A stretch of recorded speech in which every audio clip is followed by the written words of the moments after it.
আজকে আমি নাস্তা বানিয়েছি, কম বানিয়েছি রুটি। আর এখন কয়টা ভাত আছে, যে ভাতগুলি আমি ডিম দিয়ে ভেজে নিব। আমার এভাবে ভাত খেতে অনেক ভালো লাগে ঠান্ডার সময়। আর ওই যে রুটি বানিয়েছি, কম করে বানিয়েছি এই জন্য যে আমি খাবো না, এই কারণে আর কি। তো আমি এখন এই ডিমটা দিয়ে ভাত কয়টা ভেজে খাবো। আসসালামু আলাইকুম, সবাই কেমন আছেন? আশা করি আল্লাহর অশেষ রহমতে আপনারা সবাই ভালো আছেন। আলহামদুলিল্লাহ, আমিও আমার পরিবারের সবাই অনেক ভালো আছি। ভিডিওর শুরুতে সবাইকে একটি কথা বলবো, যদি আমার ভিডিওটি ভালো লাগে তো একটি লাইক দিবেন আর ফুল ভিডিওটি দেখবেন। আর যদি বেশি ভালো লাগে অবশ্যই আমার চ্যানেলটি সাবস্ক্রাইব করে আমার পাশে থাকবেন।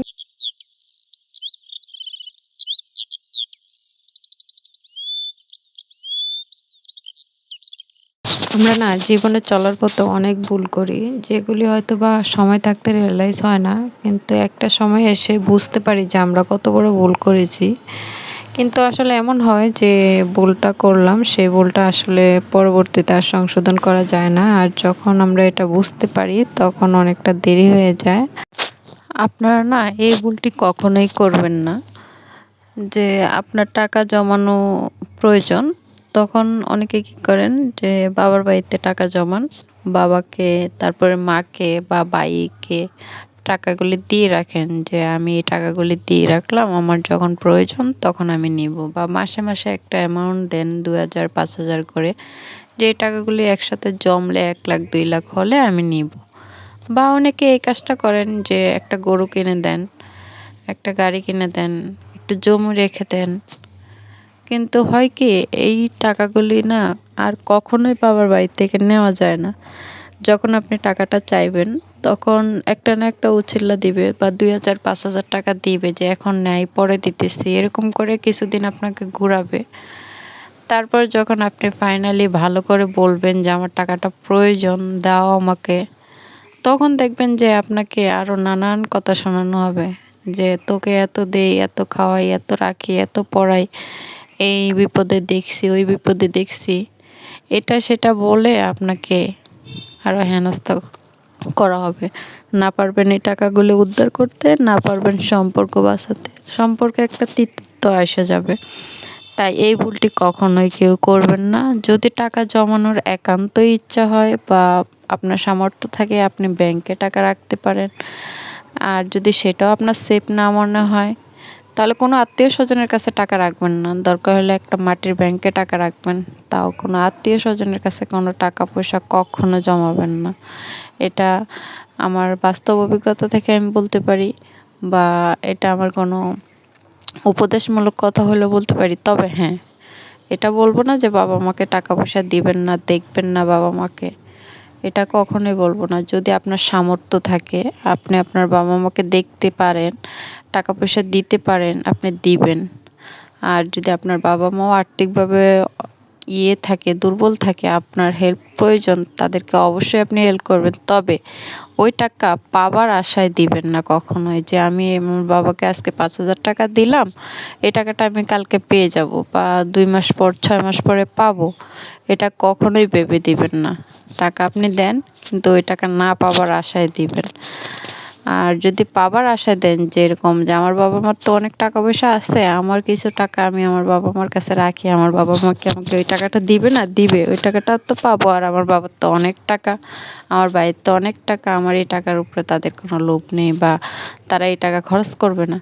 এটা ভাবলে আপনি ভুল করবেন। কখনোই আপনি এই টাকা ফেরত পাবেন না। আপনার বাবার, ভাইয়ের কোটি টাকা থাকলেও আপনাকে এই টাকাটা ফেরত দিবে না, দিতে পারবে না। কারণ এটা মন মানসিকতা হয় না। আর বাবা-মার কাছে, ভাইদের কাছে এভাবে চাওয়াও যায় না যে আমাকে এই টাকাটা দিতে হবে। আর যখনই আপনি চাইতে যাবেন, তখনই আপনার সাথে সম্পর্কটা হয়ে যাবে দা আর বটির মতো। ঠিক আছে? একদম সম্পর্কটাই আপনার নষ্ট হয়ে যাবে কিছু টাকার জন্য। তাই সম্পর্ক যদি নষ্ট করতে না চান, তো কখনোই বাবা, ভাইদের কাছে টাকা জমা দিবেন না। আর এই কাজটা সবচেয়ে বেশি করে যারা, এটা হচ্ছে কোনো মেয়েরাই এই কাজটা বেশি করে।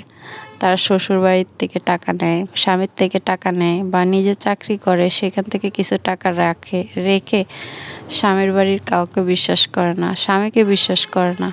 সে কিছু টাকা তার বাবার বাড়িতে, ভাইয়ের কাছে, মার কাছে, তাদের কাছে জমা রাখে যে এই টাকাটা আমার যখন প্রয়োজন হবে আমি নিব, এটা এখন রাখো। এই কাজটা তখন করে, কিন্তু যখন তার প্রয়োজন হয়, যখন এই টাকাটা নিতে যায় তখনই গ্যাঞ্জাম হয়। আর সে এই টাকা ২, ৪, ৫ বছরও সে এই টাকা উঠাইতে পারে না। তখন সে আফসোস করে যে হায়রে আমি এই টাকাটা কেন এখানে দিলাম, আমি যদি এইখানে না দিয়ে আমি টাকাটা ব্যাংকে রাখতাম তাও তো আমার যখন খুশি তখন উঠাইতে পারতাম।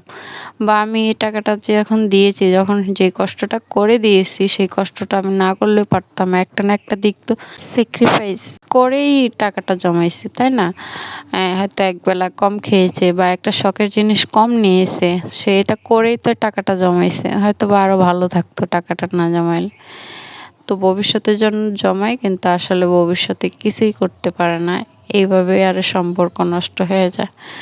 তাই আমার যেটা ধারণা বা আমার যেটা মতভাব যে টাকা জমাইলে আত্মীয় স্বজন বিশেষ করে বাবা মার কাছে কখনোই টাকা জমাবেন না।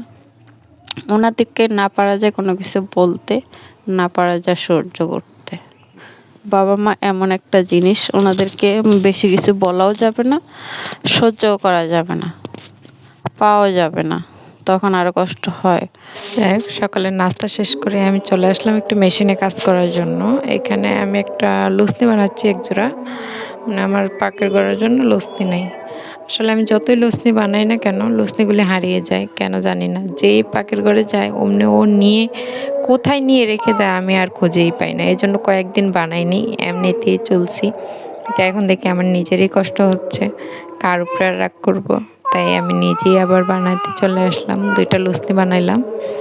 পুরাতন একটা সোয়েটার ছিল, ওই সোয়েটার কেটে বানিয়ে নিলাম আর কি লুচনি।